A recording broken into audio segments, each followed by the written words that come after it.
যেটো 24 আৰু 25 তাৰিখ জুন মাহৰ ঘটনাটো হৈছিল আৰু 25 তাৰিখে গুৰুগ্ৰাম আলফা হস্পিটেলত ৰজি চাংমা বুলি এগৰাকী আমাৰ ভগ্নী তেওঁ হস্পিটেলত সন্দেহযুক্ত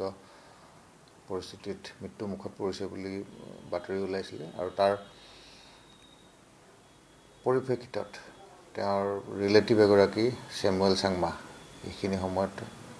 হস্পিটেলত লগত আছিল আৰু গোটেইখিনি বস্তু তেওঁ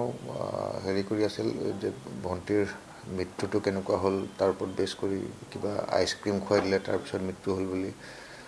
তেওঁ একিউজ কৰি আছিল তাতে কিন্তু সেইটো কি হৈছে গোটেই তদন্তৰ পিছতহে গম পোৱা যাব কিন্তু ৰহস্যজনকভাৱে দ্বিতীয় দিনা 25 তাৰিখে জুনত এই স্যামুৱেল চাংমাৰ মৃতদেহ ঘৰত উদ্ধাৰ হৈছে আৰু পৰিয়ালৰ লোকে যিখিনি কথা কৈছে তাৰ মতে মাথাত ইনজুৰি আছে বুলি আৰু সেইটো কাৰণে এটা সন্দেহযুক্ত পৰিস্থিতিত গোটেই এটা মৃত্যু বৰণ কৰা বুলি যি বাতৰি ওলাইছিলে তাৰ কাৰণে মই মুখ্যমন্ত্ৰী ডাঙৰীয়াক যোৱা পৰহি অৱগত কৰিলোঁ এখন পত্ৰযোগে আৰু তেওঁ তাৎক্ষণিকভাৱে পদক্ষেপ লৈ পেলাই আমাৰ ডিৰেক্টৰ জেনেৰেল অফ পুলিচ তেখেতক অনুৰোধ কৰিলে এইটো ডিৰেকশ্যন দিলে যে ইয়াৰ ওপৰত তদন্ত কৰিব লাগে ইমিডিয়েটলি হাৰিয়ানাৰ পুলিচ প্ৰশাসনৰ লগত যোগাযোগ কৰিবলৈ আৰু তেখেতে ভাস্কৰ জ্যোতি মহন্ত ডাঙৰীয়াই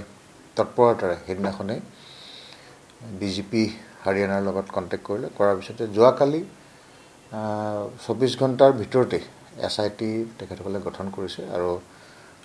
যেটো ইনভেষ্টিগেশ্যনৰ প্ৰক্ৰিয়াটো আৰম্ভ কৰিছে মই ভাবোঁ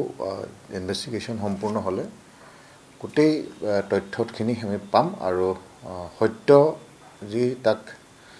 আমি বিচাৰি উলিয়াবলৈ কাৰণে সক্ষম হ'ম এই ইনভেষ্টিগেশ্যনৰ জৰিয়তে আৰু দুখীয়ে যাতে শাস্তি পায় এই বিচাৰ প্ৰক্ৰিয়াটোৰ পৰা তাৰ কাৰণে আমি কামনা কৰিছোঁ আৰু যিসকল ব্যক্তি ইয়াত এই দুগৰাকী স্যামুৱেল আৰু ৰজি